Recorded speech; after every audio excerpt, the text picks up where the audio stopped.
হ্যাঁ বন্ধুরা, আমরা চলেছি মেহেরপুরের সবচেয়ে প্রাচীন গ্রাম বাগওয়ানের পথ ধরে।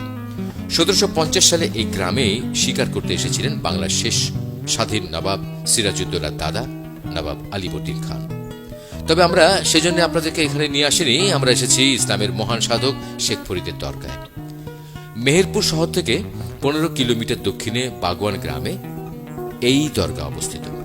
শেখ ফরিদের সম্বন্ধে তেমন কোনো তথ্য আমাদের জানা নেই, তবে ধারণা করা হয় যে 1400 সালের দিকে তিনি আরবের কোনো এলাকা থেকে ধর্ম প্রচারের উদ্দেশ্যে এখানে আসেন এবং তার ইন্তেকালের পর বাগওয়ানের এই স্থানে তাকে সমাহিত করা হয়।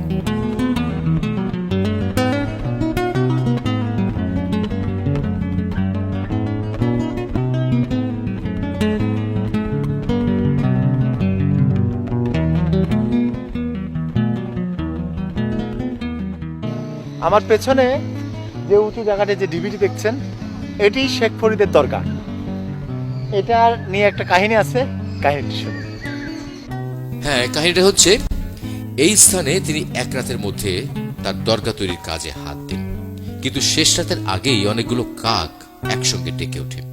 ভোর হয়ে গেছে ভেবে তার দরগা তৈরির কাজ অসমাপ্ত রয়ে যায়, যা এখনো অসমাপ্তই রয়েছে।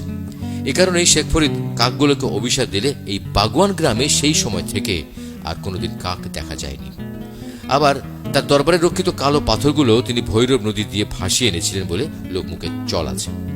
এই বাগওয়ান গ্রামে তিনি প্রথম ইসলাম ধর্ম প্রচার করেন।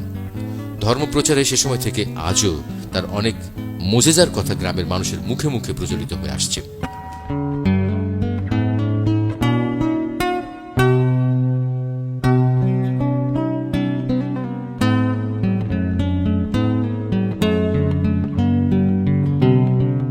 মেহেরপুরে এসে আপনিও আসতে পারেন শেখ ফরিদের এই অসমাপ্ত দরগা দেখতে।